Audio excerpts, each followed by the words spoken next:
Welcome into Weekly Champions on Wrestling Spotlight TV.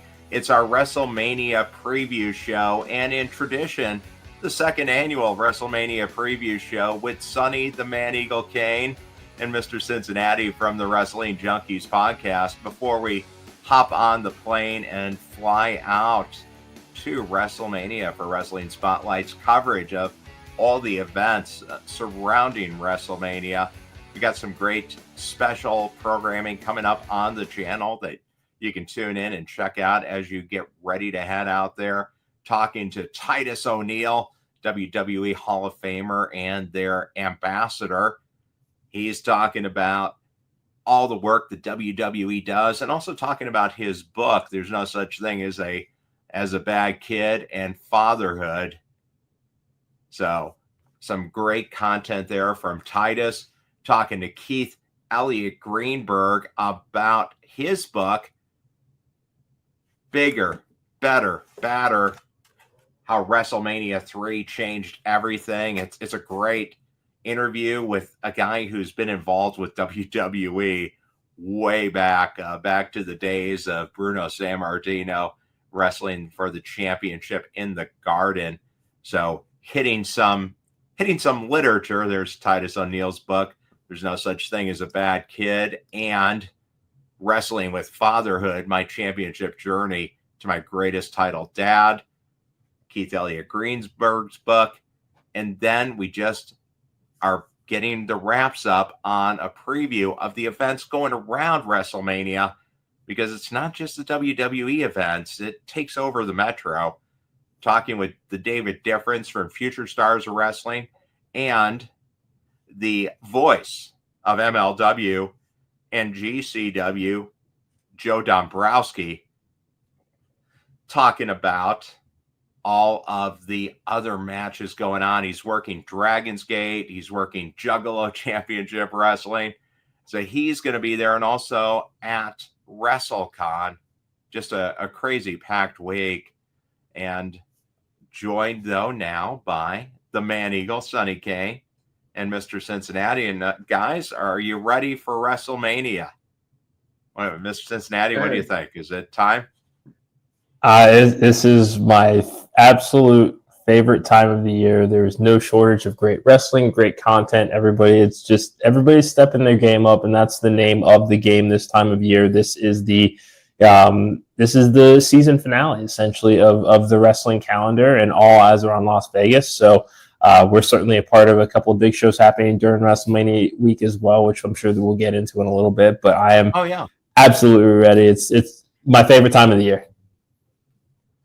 And Sonny, we're coming off of a major pay-per-view. AEW Dynasty just took place in Philadelphia, the site of last year's WrestleMania. So they get a major pay-per-view back-to-back Aprils, which makes sense. It's a great city for pro wrestling.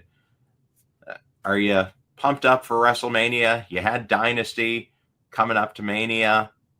How you feeling going into this week? Very excited about WrestleMania coming up. I look forward to it every year. This year I'll actually get to see WrestleMania if all goes well. And looking forward to all of the matches. The build-up's been out of this world. And I did get a thing on my notes this week that Flair will not be appearing at WrestleMania 41 due to an AEW contract he is still under. So that's he's going to be in the city, though. He's appearing at WrestleCon.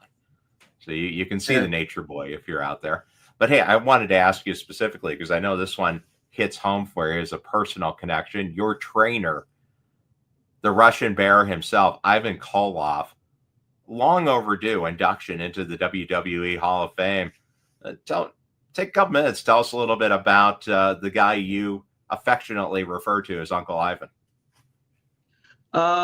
He was a gentleman in real life, and if he cared about you, he was very much like my mother. He would tell you how he felt.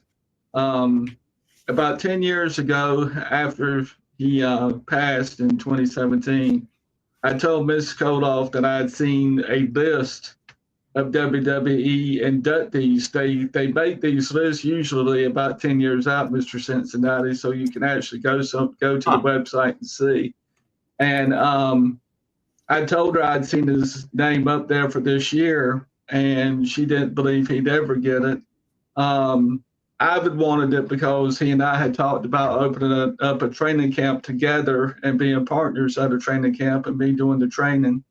And he wanted to make extra money from it. When the guys get the WWE Hall of Fame induction, the WWE pays them an extra $2,000 for each public appearance that they make on top of their picture sales. So Ivan worked picture tables like a job. And that's my fondest memory of him. He once called me up and told me he was bored sitting at home. And I said, well, go out and sign some autographs. You'll feel better. And he did it. He called me back and said, you're right. I feel better. And I said, well, anything else I could do to help you? But we talked about it. He went up there in 2016 and thought he was going to get in that year. He took his friend Jimmy Boogie Woogie Man Valiant with him, an Angel, and his wife, Miss Koloff, and they sat at a table, and he didn't get in. But he did mention my name to Vince McMahon that year and asked him what he thought about my chances would be. And McMahon told him it was a little more than being the standout, and I would have to do a little bit more to be considered, but he didn't tell him no. So anyway, John Cena sat with Ivan at his picture table that year, and they had a good 2-hour talk, and he looked up to Cena a lot. So I thought that was humbling. Yeah, very neat. Very good memories and well-deserved recognition because, man, he was a great champion and a true heel because he could generate that reaction just by walking out to the ring, and then the pairing with Nikita and with Crusher Khrushchev. I mean, they definitely ran wild through the old NWA Championship Wrestling from Georgia Rings and the Crockett territories and part of WCW. So definitely one of the legends of pro wrestling. And then Dory Funk Jr. and Kamala, the Ugandan giant, also making it. Yeah. Well, that's what got me to Ivan was the fact that he had trained Nikita, and I knew he had been a WWE World Heavyweight Champion. What I did not know at the time was because we didn't have the internet, Ivan had also been a World Championship Wrestling World Heavyweight Champion, WCW. And one afternoon, true story, I indirectly insulted him, and we had 2 rings at the school, and this was about 4 or 5 weeks into it, and there was a 18x18 ring at the school and a 16x16. We climbed into 16x16. School ran 4 hours. We wrestled 3.5. Ivan and I did back to back, and he said after that afternoon he knew that I had really paid attention and had caught on enough to pass. And oddly enough, I was training at Ricky Steamboat's gym and in Charlotte, and Steamboat said something to Ivan on my behalf, and I graduated at the end of 3 months. So I know a guy going to school today. He's been going for a year. He doesn't know when he'll graduate. So, the schools have changed a lot from the time when I did. Yeah, I mean, good thing is there are a lot of really credible wrestling schools out there. There are probably none more than Future Stars of Wrestling, which is in the Las Vegas area. They're going to be hosting something that I know, Mr. Cincinnati, you and I have both talked quite a bit about. Future Stars Wrestling is going to be part of the WWE ID Championship Tournament. Yes. Which I think is just a great move by WWE to incorporate without taking over the independent territories. It's really been a program that I think has added a lot of electricity to some of the independent shows because now there's something even closer to aspire to because you get that ID tag.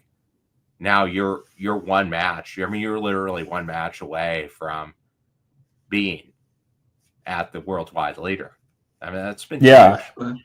It really has. I mean, when we look at, and I kind of want to just take it back to NXT this week, looking at Swipe Right, Brad Baylor and Ricky Smokes getting the opportunity, first ID prospects to wrestle on NXT, and they wrestled Fraxium, who arguably best tag team in the world right now, certainly the best tag team in WWE, at least in our opinion, at the Wrestling Junkies. So I mean, this is an absolute game changer here. That there's obviously concern because we have seen WWE attempt these partnerships and attempt this, this partnership with independent wrestling before, and usually doesn't do anything to benefit anybody other than WWE. So it does remain to be seen kind of the long-term effect of having this program here. But for right now, looking at the opportunities and with everybody swarming on to Vegas, all eyes are on WWE, but also on the indies, because you never know who's going to pop up. You never know what kind of opportunity is going to await. So, they're making the path easier than ever, as far as, okay, here's kind of what you can do to get to WWE. That doesn't mean that you don't have to put in the work, but they're at least making opportunities to be noticed by WWE more accessible than they ever have been before. So it's very, very exciting. There's no shortage of talented people that deserve these opportunities. And with the ID prospect, or with the ID championship tournament, they're going to be crowning inaugural champions, but this is a title that anybody on the independent scene can win. So again, that path is there. It's just, what work are you going to put in to get yourself noticed and get yourself an ID championship match? Yeah, I mean, you're right there. There's a non-ID wrestler from GCW that is in the tournament, and there's a chance he could win it all. And then there you go. You win the title and you get a contract. So that's really amazingly exciting. I mean, it's right there. And you got so many shows going on. Zack Sabre Jr. is going to be on several shows.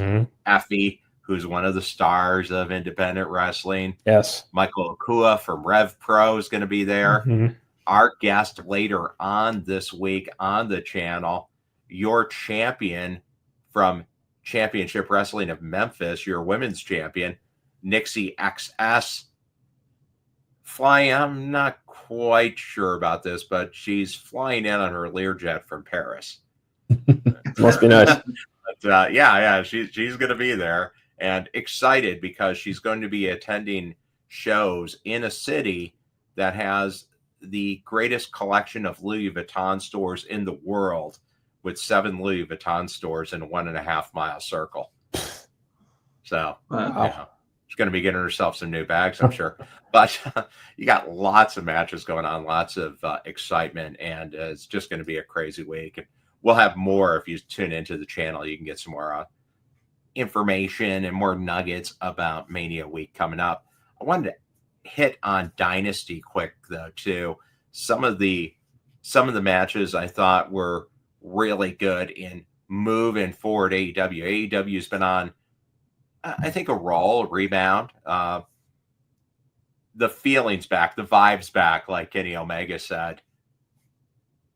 Anthony Bowens, he makes his return and slaps down Platinum Max Caster, which I think that's going to spin out into a little bit of a story. The 5-tool player, Anthony Bowens, great worker, and it was good to see Billy Gunn back. New addition to AEW. They kicked off the main show. Kevin Knight from New Japan Wrestling taking on Will Ospreay. I hadn't been super familiar with Kevin Knight. I'd seen a couple of matches, but man, an amazing athlete. Went move for move with Will Ospreay, and he's still going to be a presence in New Japan Wrestling, which I think is a great idea in AEW, continuing to build that partnership with New Japan. What did you think of Kevin Knight and Will Ospreay's match to kick off Dynasty?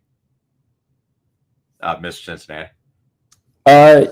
So we had a lot of talk about this one on the podcast because I'm pretty sure Kevin Knight was a last-minute replacement for Jay White, injured, knee surgery. So, this was one that no doubt that it was going to be a great match, but there was some talk of who might actually win this match here. There were a few people within the Main Event Wrestling Network that thought this is a great way to introduce Kevin Knight with a win here. But ultimately, Ospreay winning is the right move. I mean, I think the larger story is getting Ospreay to All In to challenge for the World Heavyweight Championship. Mm-hmm.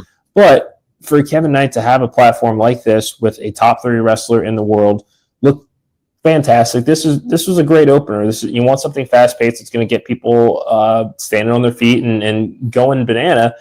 And they absolutely accomplished that. Kevin Knight is definitely going to be a force to be reckoned with in the months and years to come for AEW. Allowing him to continue to work with New Japan is great because AEW needs to keep those partnerships alive. We're seeing how well WWE is doing with their TNA partnership, and obviously with the ID program and Evolve. That AEW, if they can keep this relationship with New Japan alive and find some ways to incorporate more of their talent into their stories other than just Forbidden Door, other than just Wrestle Dream. This is a great way to do it. And following that up last night on Dynamite with Kevin Knight teaming up with Will Ospreay in an 8-man tag, sky's the limit for him. It is going to be about the follow-up because we saw this before with Action Andretti getting a win over Chris Jericho. He's not quite the trajectory in hindsight that we would have expected based on that win with what he's doing right now. But it's really going to be about the follow-up. They seem to really like what they have in Kevin Knight. He gets a chance to work with Will Ospreay twice in 1 week. So I'm intrigued to see where it goes. And then let's go to the women's championship match that you and I talked about, Sonny. Timeless Toni Storm coming out in her Rocky Balboa gear, complete with running up the steps. Luther, dressed like Mickey, survives against Megan Bayne, the goddess. What did you think of that match? Megan Bayne is going to be a future champion. I'm quite confident of that. Maybe at All In. What did you think? Megan Bayne was just practicing. I thought she's clearly going to be the champion, I think, and in the not so distant future. Was real happy about Timeless Toni Storm. I'm a huge fan, but it's Megan Bayne all the way going forward, I think.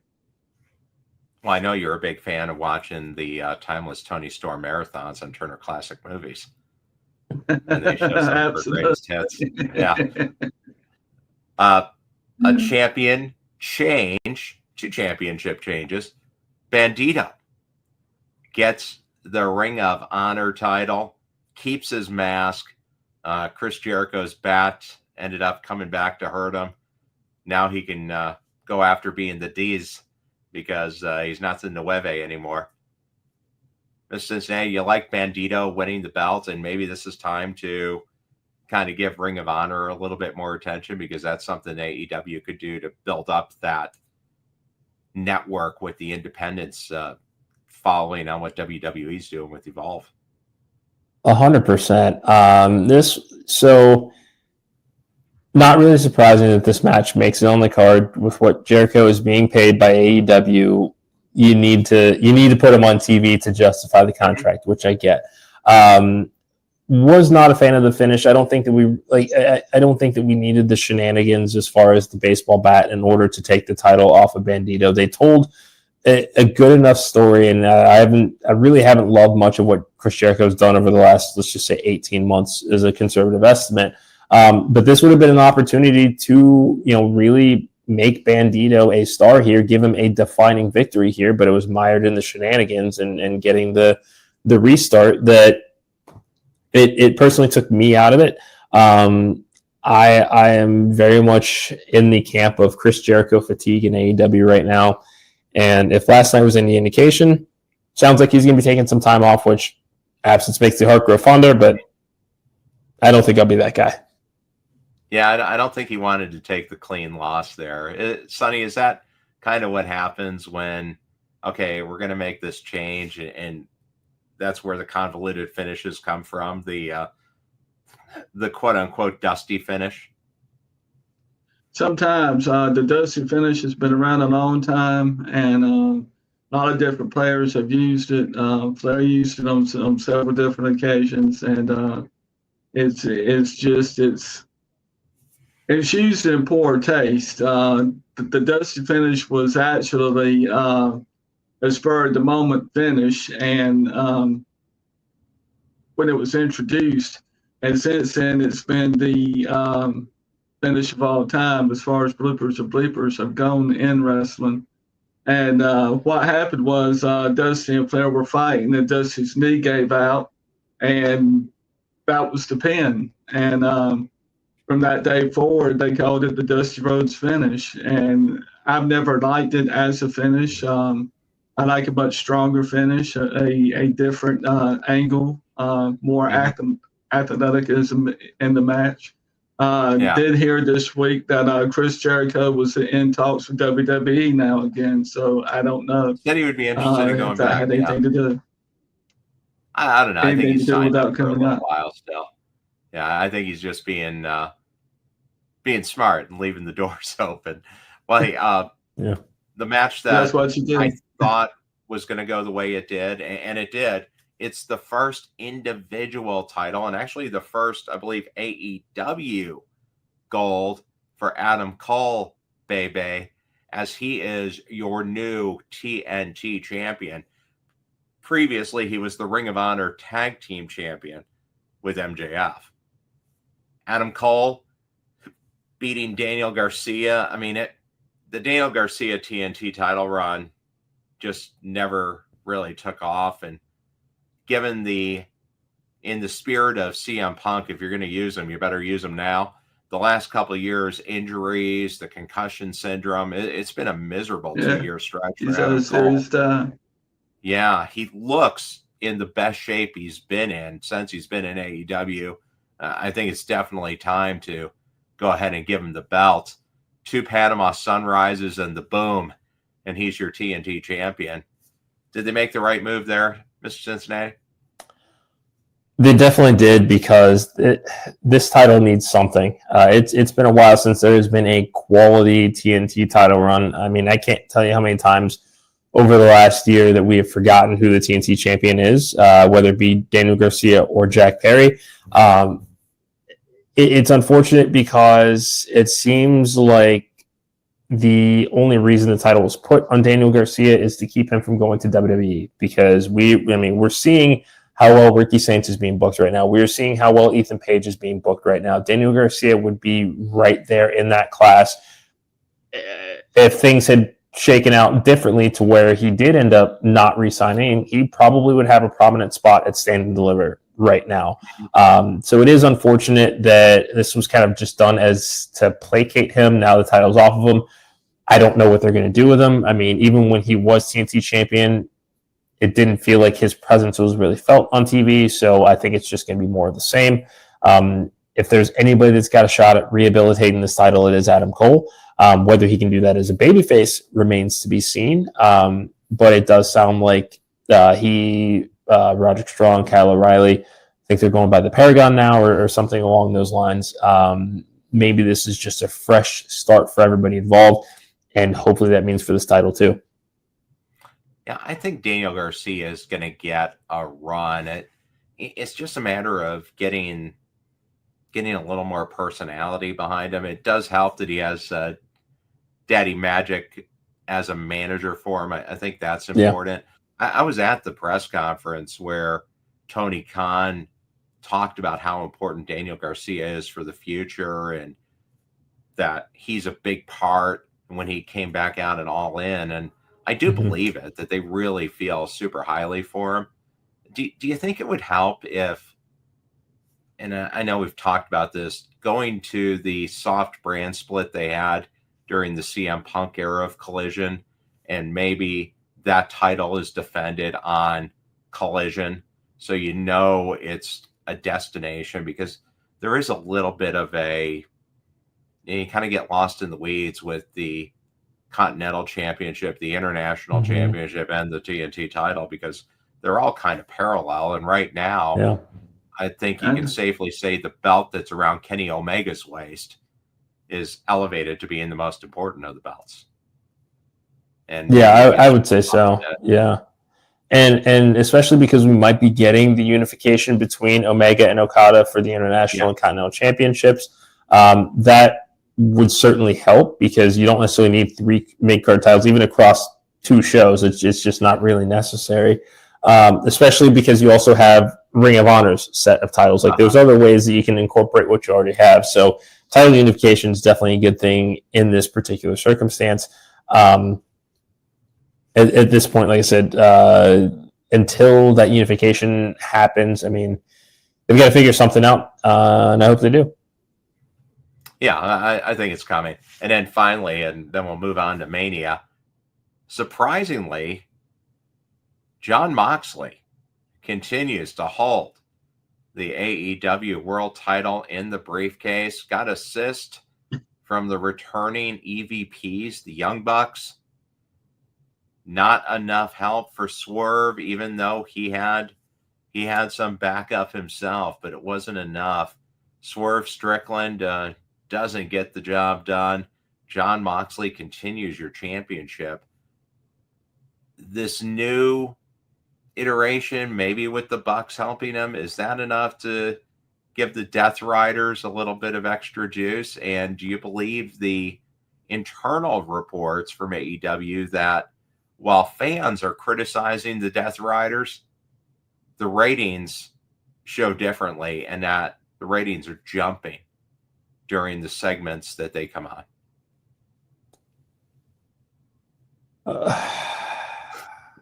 I mean, they're saying that's what's happening. I think from in we take this position on our show too. Just I mean, we're fans of the product. It doesn't necessarily affect how we enjoy it as far, to know what the numbers do. However, 100%. I just find that so hard to believe. I really, really do. I don't want to speak for everybody here or anything like that. This story just isn't working for me. I just find it. I'll just start with. I find it absolutely absurd that your world championship, your top prize, has not physically been seen on TV in the better part of 6 months. I don't understand the law. Even if you are, even with the Death Riders, if you are Jon Moxley, if you're trying to destroy AEW from within, there's got to be any other number of ways that you can still demonstrate that you're the world champion without just parading out around a briefcase that we hope that the title is in. I wonder if the Young Bucks return has anything to do with the fact that Jay White is out, needed surgery. Seems like he might have been in that heel turn spot, and that seems like what they were teasing over these last few months here. And it could have been the start of something really, really good for Jay White, which is unfortunate because with the exception of the last, let's just say 3 to 4 months, his AEW run has not been quite what we expected coming off of what he was doing in New Japan when everybody was flocking to sign him. But overall, this story still doesn't make a whole lot of sense. Bucks came out on Dynamite last night essentially saying that helping Moxley to retain was a peace offering and wanting to work with the Death Riders. Doesn't make sense why the Founding Fathers want to team up with the organization that wants to take down that company from within. I am trying to remain invested, but it's very difficult. Well, it is a convoluted story. I guess if you keep going enough, I mean, as long as you have emotion, if it's love or hate, that's okay. So if people are so upset with it that they're wanting them to lose, I guess that's an okay direction to go. Yeah. It's just if nobody cares that it's a problem. And obviously they're building towards All In. It's their answer to WrestleMania. So I think that's where we see the big title change. I don't think there's going to be a whole lot of status quo changes coming up in May. That's mostly going to be the Owen Hart Classic determining who goes after the title. Well, hey, let's move on to WrestleMania as we're rolling in here. Wrapped up Dynasty. WrestleMania coming up at Allegiant Stadium in Las Vegas. Just going to be an amazing event as WrestleMania actually generates more revenue for the city that hosts it than the Super Bowl does. And you'll have a direct comparison in a city that's hosted a Super Bowl recently. And I think you'll see it's going to be obvious with all of the fans coming in from all around the world. It's a little bit different than the Super Bowl, where it's mostly sponsors. Not a lot of real fans even get to go to it. The only match that's so far confirmed for night one is, in fact, the main event. Now, I think this may be the match of the week. Roman Reigns, your original tribal chief, taking on CM Punk and a reinvigorated revolutionary, a visionary, Seth freaking Rollins, with Paul Heyman stuck between Roman Reigns and the person he's going to be cornering, CM Punk. I think this is going to be a great match. Honestly, I have no idea who's going to win it. I could see Seth Rollins winning it just because he's the guy outside of the Paul Heyman influence, and maybe Paul Heyman ends up costing both Roman and CM Punk. Sonny, do you have a pick for this one?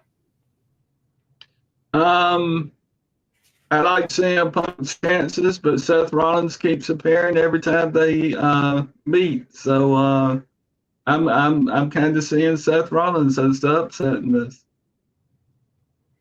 And Mr. Cincinnati? Yeah, I'm going to say this is an unofficial pick, but I will say Seth Rollins gets the win here. But I think Seth Rollins becomes the next Paul Heyman guy. I think that Paul Heyman will eventually find that he cannot choose between these two, so he's just going to kick them both to the curb. We've seen Paul Heyman turn on just about every Paul Heyman guy during the entirety of his WWE run. It would be because he's already turned on CM Punk. Surprised everybody when he turned on Brock Lesnar. Like it's in his DNA. So even despite the loyalty, despite the last 5 years with the bloodline, Paul Heyman is a snake in the grass, and he has no problem being that snake in the grass. So we shouldn't assume that because he's older and he is the wise man that he's become more docile in his years. If anything, this is only going to make him slimier. So unofficial prediction, Seth Rollins with the help of Paul Heyman. Seth Rollins is the next Paul Heyman guy. Okay, like that. A match that's been built up for a little bit. Rey Mysterio getting another WrestleMania match. Last year, he was teamed up with Andrade El Idolo going up against Bobby Lashley and the Street Profits. Bobby Lashley now teaming up with Shelton Benjamin and the Hurt Syndicate, your AEW World Champions. So we don't get that matchup, but we get Rey Mysterio going up against the new mystery luchador. I mean, who knows who El Grande Americano could possibly be? He does resemble a guy like Shorty G, but Rey Mysterio taking on the wannabe luchador El Grande Americano. This should be an entertaining match. I think the Lucha Legend beats the guy making a parody of the luchadors. Sonny, do you think the American hero El Grande Americano can take out Rey Mysterio, or is he going to eat a couple of 619s? I don't think he can take him out, but I think it's going to be a real athletic match. I've been impressed with Americano since he started his routine up, and he can really wrestle in the ring. So it's not going to be a 10-minute thing. It's going to go for a little while, I think. Yeah, he wrestles with an Olympian style, you could almost say. Identify. What do you think of El Grande Americano so far, Mr. Cincinnati? Is he insulting the traditional lucha libre, or is it kind of a fun little bit of comedic relief from a guy who really has found himself as a solid contributor with a little bit of a comedy angle to him, despite being a tremendous competitor? Yeah, this is, and I know this one's dividing the internet, and I think that this is awesome for Chad Gable, because when we look at the landscape of the WrestleMania card, there are not very many one-on-one matches that are booked for this card. There are a lot of people, myself included, that think I think he should have gotten the Sami Zayn spot last year to take the title off of Gunther. It didn't happen. That's okay. Chad Gable has worked his tail off throughout this last year. It took him a little longer than it should have to end the American Alpha Alliance and get American Made going, admittedly. They did suffer some critical losses when getting mixed up with the LWO. But for people that are saying, oh, well, it's El Grande Americano and not Chad Gable, this is an insult. This is this, it's that. It's like Chad Gable's not complaining about whether he's El Grande Americano or Chad Gable. He has a one-on-one match at WrestleMania against a WWE Hall of Famer. I'm sure that his bank account is not upset that it's El Grande Americano and not Chad Gable going into WrestleMania. So we shouldn't be either. This is going to be a fun moment where he's going to get that mask ripped off. Everybody's going to go banana for it. It's going to be one of those fun, viral, make you laugh kind of moments. And he's absolutely deserved that. He has taken everything, including Shorty G, that WWE has thrown at him. And you don't hear him complain. He puts on his working boots and he gives everything that he can to whatever's being pitched for him. This is no different here. So the fact that he's getting, again, a one-on-one match at WrestleMania when there are not a whole lot of those on the card right now, especially ones that don't involve a championship. Yeah. Let's just have some fun with it. That's what this is.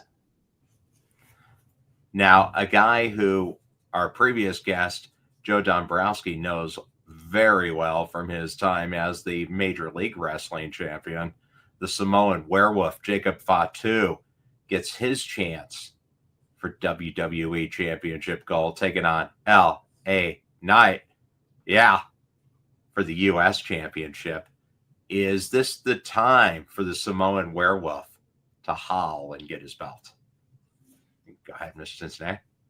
Oh, yeah. It is way past time. This new bloodline, or whatever they call themselves now, has floundered since the Netflix debut when they officially disbanded. We knew Jacob Fatu, this was going to be the breakout year. There had to be something that levels him up, whether it be a championship accolade or something.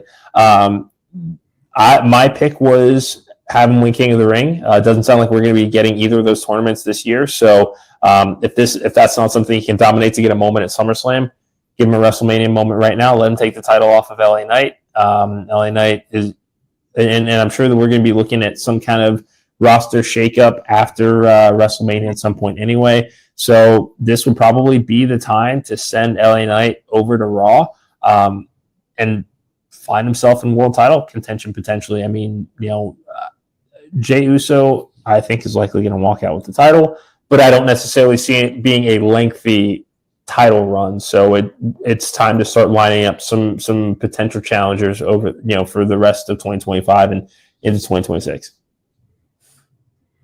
Yeah, I would agree with that. And you are going to see some shakeup. Sonny, are you ready for the Samoan werewolf to have a belt? I am. He proved to me this past week he can really go. And I think that's a plus that he never got ready in the bloodline routine, was he was not able to fully show his potential. And when he took the bump of the week on me from one big SOB, when he fell backwards into 4 tables and broke them all, and got back up and still wrestled some more, that told me he could go. And I think he's going to be a champion for sure in his own right. Yeah, I agree. How about the women's championship? Tiffany Stratton taking on Charlotte Flair. I know that one's close to you.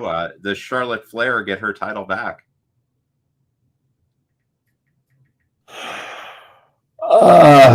Golly. This is a tough one because this story has gone so off the rails. This match should feel... this match should feel like a much larger deal than it is. And it's unfortunate that the hype that it's getting has not been because of the initial Rumble storyline build as it is, which, in my opinion, I think that the entire card has suffered from the Rumble being in February as opposed to January, because there's an extra 2 weeks of television that you've had to consider when doing this build, and even going through said it himself on Ariel Helwani's show. But I kind of think that I would love to see Tiffany walk out with the title here, because I think that she needs this win much more than Charlotte does. We know her legacy is cemented.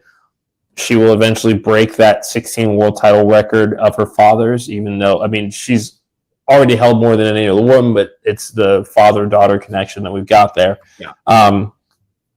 I just think in this moment, Tiffany has just looked so unprepared for this program, and we know that she's incredibly athletic in the ring, and that's really the only thing that saves this match, is that these two are both insanely talented.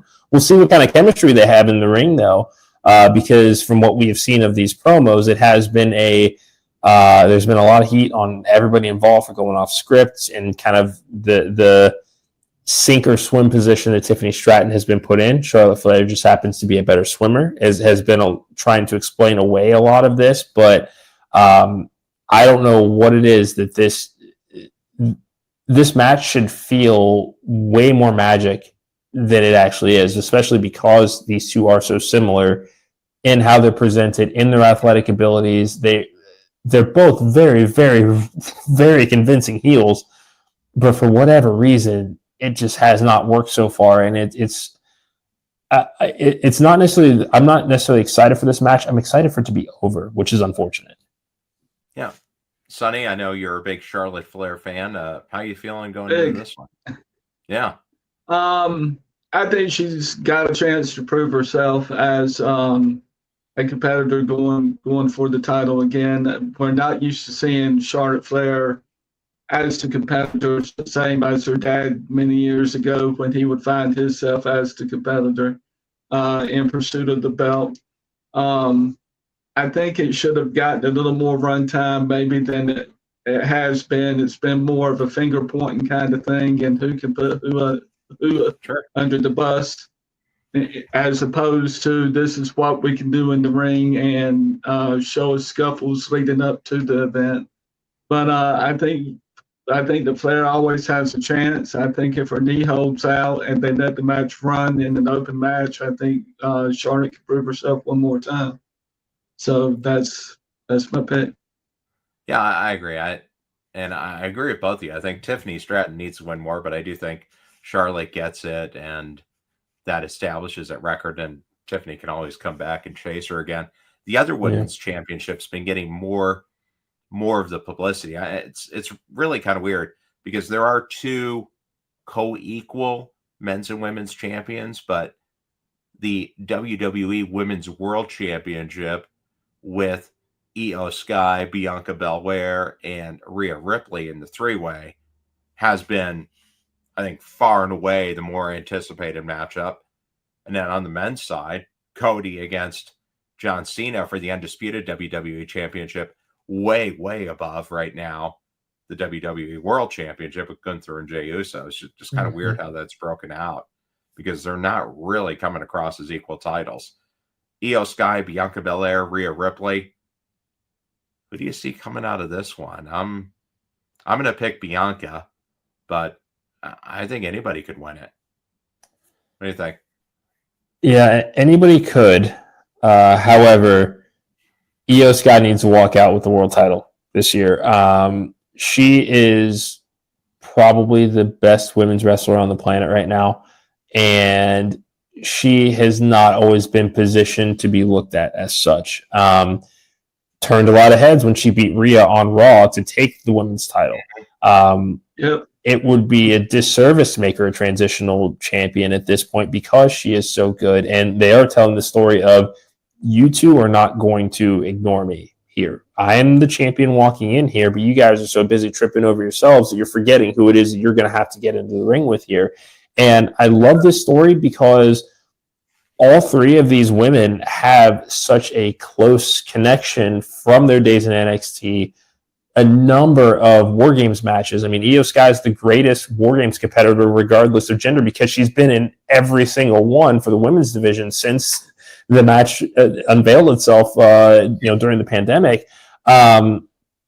So this is a moment that she needs. Bianca is doing the slow burn heel turn story arc. There's probably something that will need to be revisited with Jade Cargill and Naomi. I think that there's more that Bianca will find herself involved in. But they are slowly teasing that evolution and that heel turn. I want to see Bianca as World Heavyweight Champion again, but not until she's turned heel. I think that we need to have that character shift where she's like, okay, one track mind, all the distractions are gone, and I'm doing what I got to do to get there. Rhea Ripley, they've been telling this story of the doubt, the crisis of self, because I'm used to being mommy and being on top of the women's division. That Liv Morgan Revenge Tour was a bit of a sidetrack, and she had to find her footing again.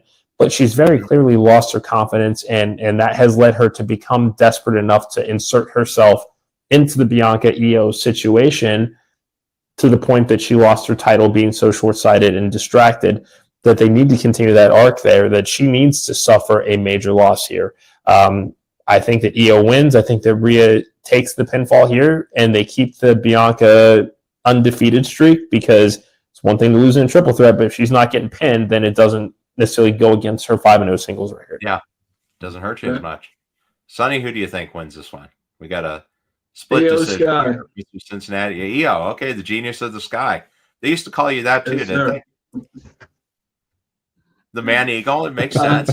Why the genius of the sky? Now, Io Sky's just proven to me that she has what it takes, and like Mr. Cincinnati said, this is the first time she's got to really shine in her own light, and she is so passionate after she wins. You can't help but root for her. I mean, she just comes out charging. It's me.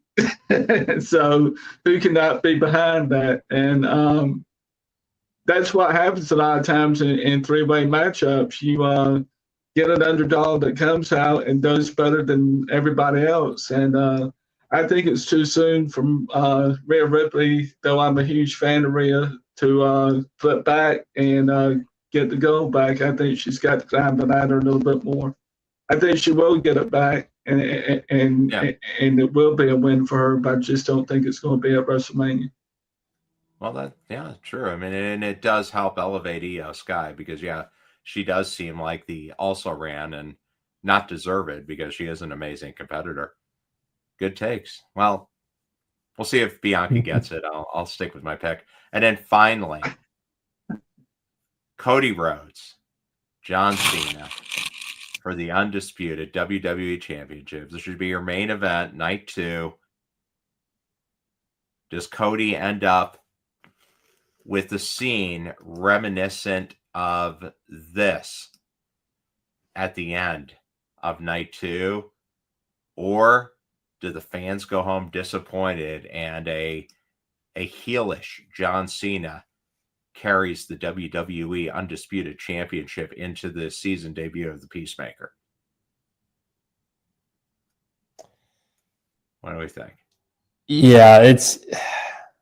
I gotta go Cena here. This is the time to do it.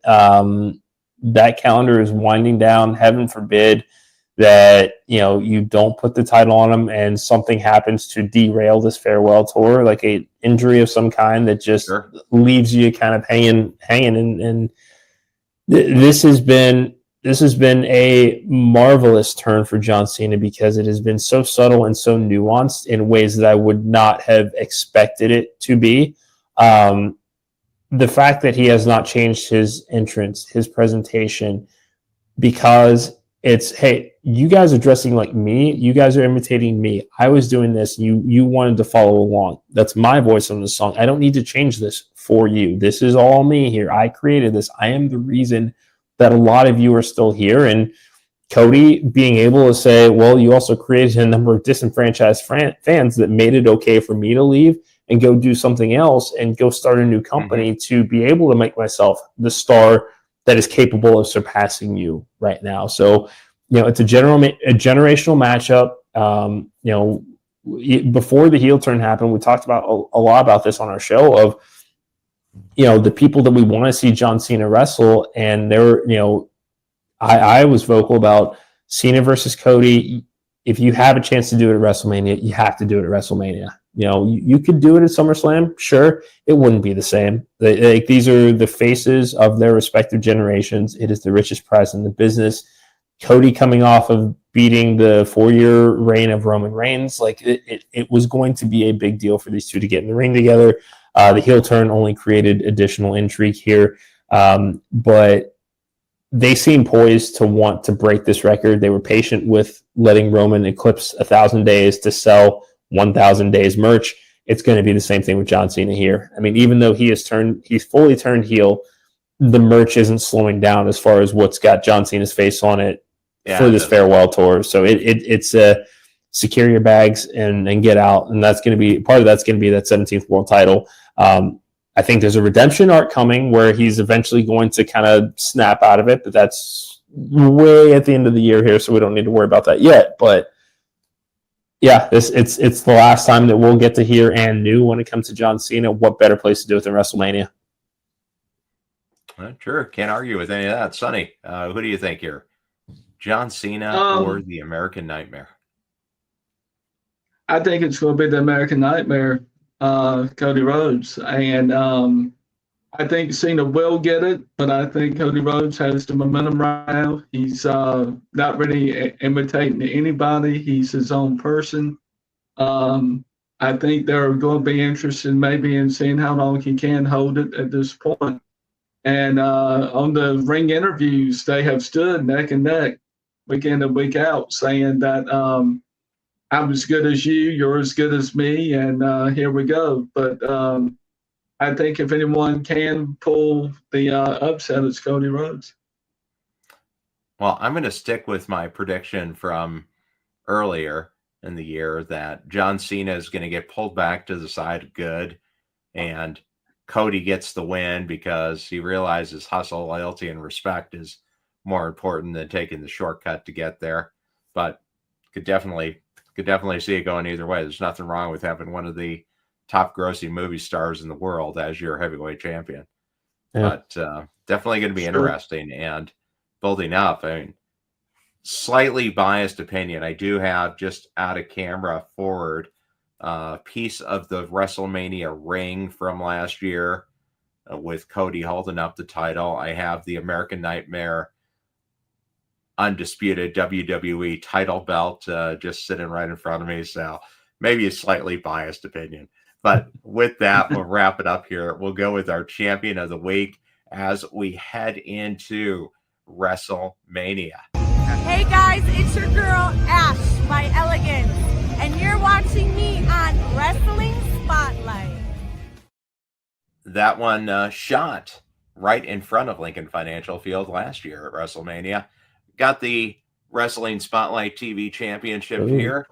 Mr. Cincinnati, who's your champion of the week as we head into WrestleMania?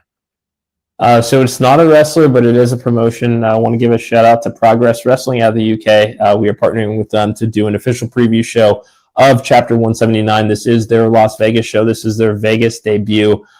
Coming up, we're going to be doing that preview show on April 15th, tax day, 6:30 p.m. Eastern, streaming live on X, Facebook, YouTube, and Twitch. We will have a special guest, Adam Priest, who is a part of the 5-man match involving Simon Miller, Effie, Charles Crowley, and Golden Globe winner Paul Walter Hauser. So we're going to be talking about his Progress debut and how he's getting ready for this match. So again, shout out to Progress Wrestling for the opportunity to work with them on this show. Very, very excited. You guys do not want to miss this. Got the graphic up there. You're going to get a chance to see Michael Okua from Rev Pro, and he is an amazing competitor going up against Luke Jacobs for the Progress World Championship. That's coming up from the Pearl Theater at the Palms Casino, April 17th. Late night, but it's Las Vegas. There's no such thing as late night. 11:59 p.m. Pacific. So you can definitely check that out. Some great competitors there. One called Manders going to be in the ring. He's a frequent wrestler in this part of the country and with Major League Wrestling. Sonny, who's your champion of the week? I had a runner-up this week. My runner-up this week was Kerry Morton, who won the Ivan Koloff tag team tournament with his dad, Ricky Morton, in Clayton, North Carolina. They hold it every year. right down the road from where my dad lives. But anyway, my champion of the week this week is my trainer, my friend, my mentor, Ivan the Russian Bear Koloff. And this is a little pick from 1994. Ivan and I in the locker room at a match I got for him. And it was next to his last match in the Mid-Atlantic Championship Wrestling Alliance. Awesome. Yeah, well-deserved for the Russian Bear, Ivan Koloff. And I'm going to stick with my champion of the week from the interview with the David Difference and Joe Dombrowski. Let's see if we can get up there. There we go. The main girl herself, Nixie XS. She's having a pretty good week. She's going to be wrestling in Las Vegas for Mania week, and she is making her AEW debut this Saturday on Collision. Cool. So lots of things going right for Nixie XS, your championship wrestling for Memphis women's champion, the master of the DDT and the Versace of violence. You can see an interview with her promoting her WrestleMania week coming up here on Wrestling Spotlight as well. Well, with that, we'll wrap it up for the week, and we'll be back with some little nuggets from WrestleMania. Follow us on the social medias, follow us on X on Instagram, and catch some of those. Mr. Cincinnati, where can people tune in to catch some of your work as we're building up towards WrestleMania? Yes, thank you. You can find us on X at Junkies Pod. That's on TikTok as well. We do have an official Facebook page, and you can find us on Instagram at Wrestling Junkies Pod and the Wrestling Junkies Podcast on YouTube. We're on the road to 500 subscribers, so tell one person. Awesome. And Sonny, if people want to catch up with you and get a little bit of insight as we head in to WrestleMania week, where can they go? They can find me on Sonny Cain on X at Real Sonny Cain. Have a couple of fans and friends that interact with me there. And you can find me on Facebook at Sonny Cain, the Man Eagle. Awesome. And stay tuned here to Wrestling Spotlight TV. You can catch my special with the David Difference from Future Stars of Wrestling and Joe Dombrowski from Major League Wrestling, as we're talking about the events that go on around WrestleMania, giving you some ideas for what to do when you're in Las Vegas, and watch some great action coming up from Pro South Wrestling, from Wrestle Arts, from Glory Pro, and more promotions right here on Wrestling Spotlight. Wherever you get your streaming TV, we're there 24/7. Have a great night. We'll see you in the ring.